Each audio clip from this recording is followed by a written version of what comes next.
everybody, it's Mrs. Roberts again. This time I'm going to read a book called Jennifer and Josephine by Bill Peet. I thought I would show the illustrations better if I held it on the table.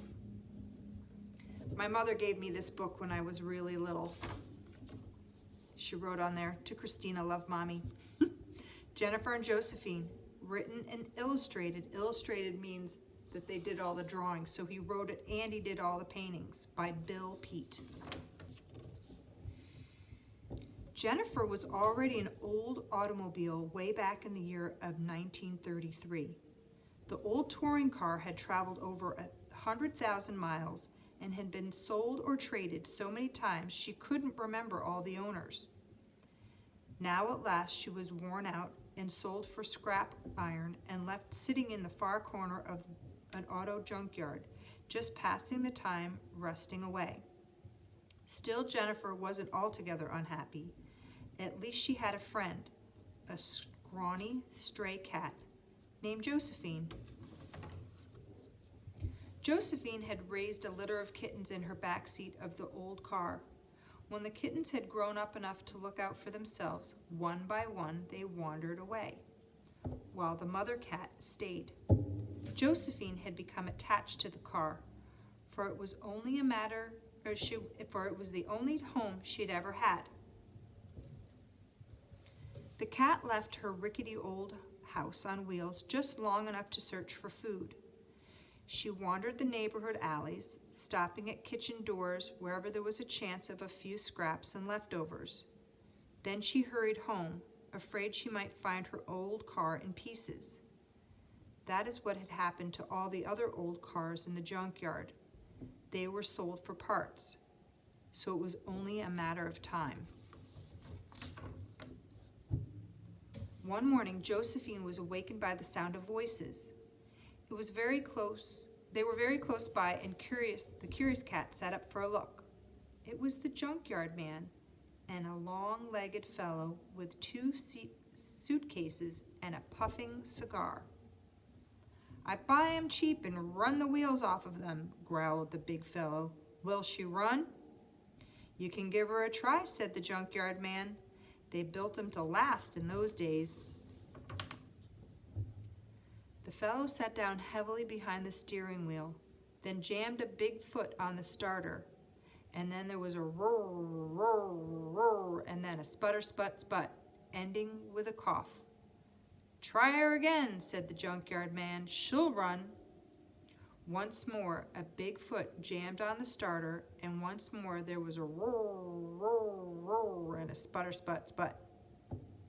Suddenly, the old car motor came to life with a mighty roar. Josephine was so startled that she leaped out of the back seat and over the fence. It was a big surprise to Jennifer, too. She had never dreamed that the rusty old car would ever run again. If you'll take her," said the junkyard man, "I'll throw in a set of good used tires at the very same price." "It's a deal," growled the big fella. If you change 'em in a hurry, I've got places to go." In half an hour, Jennifer was tottering across the junkyard on a good set of used tires. As the old car reached the gate and about to head out onto the street, Josephine decided she was going too. She shot across the junkyard like a streak, leaped into the rear fender, and slipped quietly into the back seat. It had been years since Jennifer had driven down a city street and was alarmed by the way things had changed. Now there were 10 times as much traffic. It was one great turmoil of taxis, trucks, and autos rudely crowding their way past streetcars, buses, with noisy mobs of people swarming in between. Jennifer's driver was just as pushy and as rude as the rest, and bullied his way right through the midst of the jam and on across the city. Josephine had an uneasy feeling there might be trouble ahead. Then they passed through the city limits and were heading out into the country. The man turned on the speed. In a few miles, the old car was racing along at 50, then 55, pretty soon 60. Jennifer was horrified. They were going much too fast for the twisty, hilly dirt roads full of ruts and chuckholes. The poor cat was scared, for this was her first automobile ride. The fastest she had ever traveled was on her own 4 feet. Both the car and the cat were relieved when at last they pulled into a small town. The frantic fellow brought the car to a jolting stop at the main street, jerking his suitcases off of the seat, then charging into a hardware store. Josephine guessed he must be a traveling salesman, since she didn't know his name, but she thought of him as Mr. Frenzy. In a few minutes, Mr. Frenzy came bustling out of the store, and 3 long steps and a jump, he was back into the car, and away they went. As they left the small town, and there was just beginning to pick up speed, they were caught behind a huge trailer truck with a heavy load creeping up a steep hill at 2 miles an hour. Mr. Frenzy was furious. Suddenly, they were charging past the truck on the wrong side of the road. Josephine couldn't believe anyone would be so foolhardy as to pass on a hill. Even a cat knew better than that. If something happened to be coming up on the other side of the hill, there would be a catastrophe. And sure enough, something was coming. It was another huge truck charging straight for them. There was no place to go but off the road, and in one desperate jerk of the steering wheel, Mr. Frenzy sent Jennifer crashing through a rail fence, and then she went careening across a field out of control.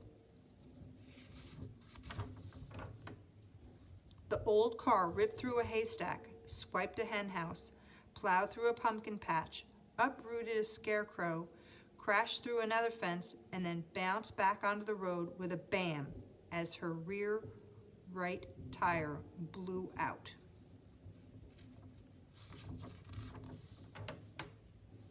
Mr. Frenzy got out of the car in one leap, jacked up the rear wheels, ripped off the tattered tire, jammed on the spare, and then frantically he worked away at the air pump, expecting a furious farmer to come charging out of the farmhouse at any second. But there was only one fiercely barking collie in the front yard. The farmer and his family had gone to the county fair, so Mr. Frenzy was lucky. In a few minutes, he drove off as if nothing had happened.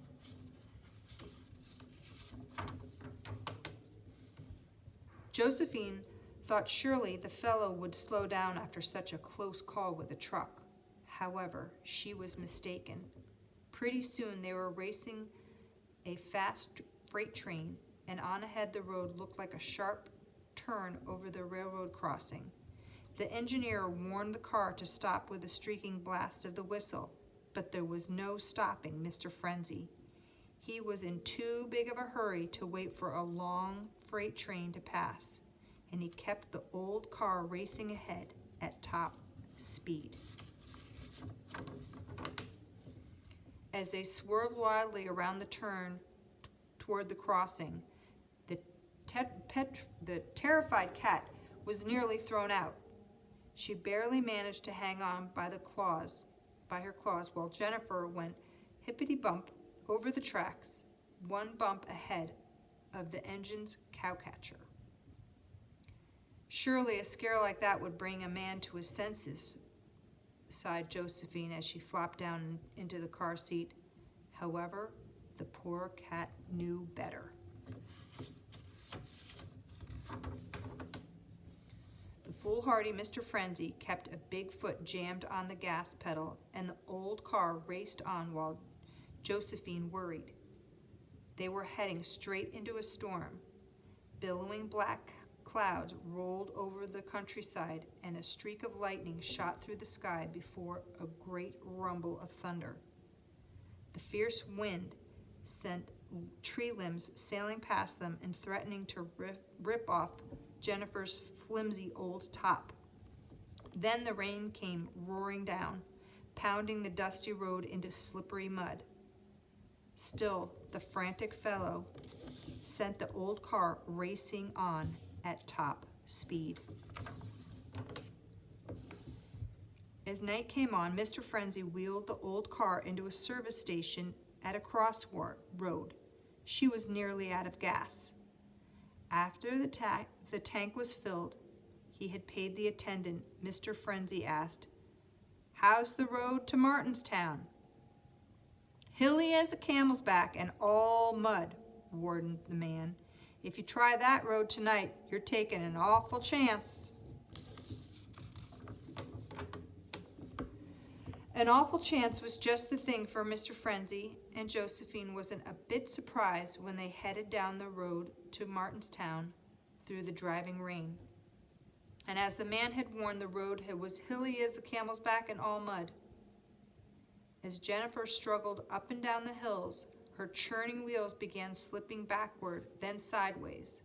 Suddenly she skidded off the road, plunging over the embankment into a ravine, and ended up nose down in a tangle of brush.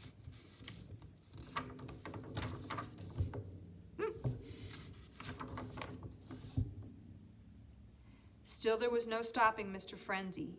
He pulled off his shoes and socks and rolled up his pant legs, jerked the suitcases off the seat, and leaped up the embankment and went sloshing away through the mud toward Martinstown.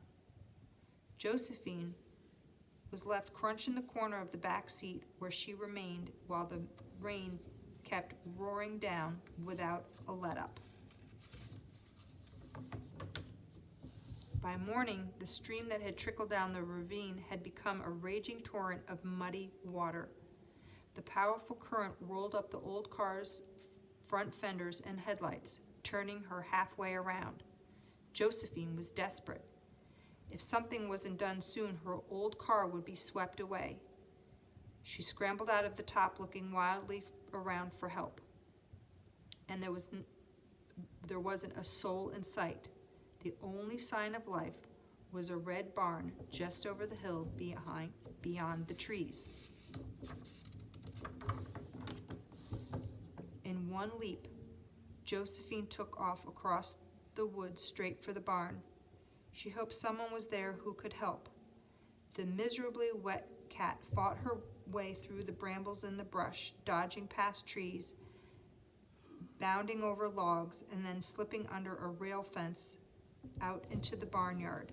At first glance, the place seemed deserted, and as she approached the barn, she discovered someone. A small boy in the barn shed feeding a swarm of fat farm cats, and Josephine quickly caught his attention with a loud, mournful meow. "Here, cat," he called. "Come in out of the rain and have some breakfast." Jennifer replied with another mournful meow and headed back for the woods. "I bet she's got a batch of kittens out there," thought the boy, and he left the other cats to go splashing across the barnyard.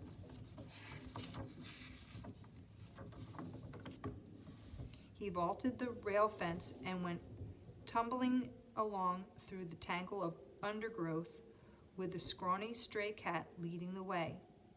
When they finally reached the old car, the boy peeked inside. "No kittens on the seats," he muttered, "and no kittens on the floor. If it's not the kittens, it must be this old car you're worried about."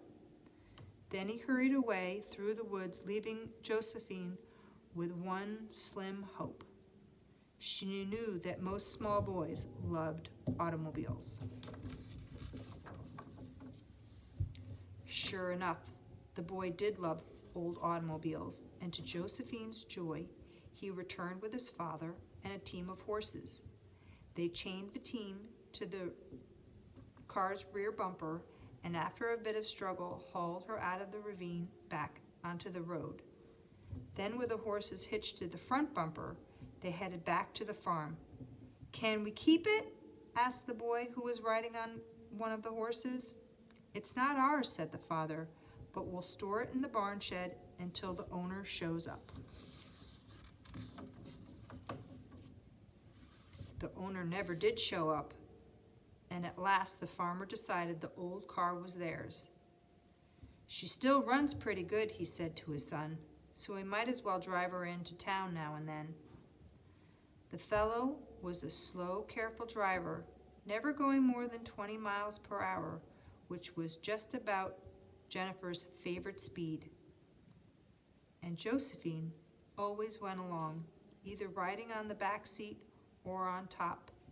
It didn't matter whether anyone knew it or not. The old touring car really belonged to the cat. Hope you enjoyed that one. Jennifer and Josephine by Bill Peet.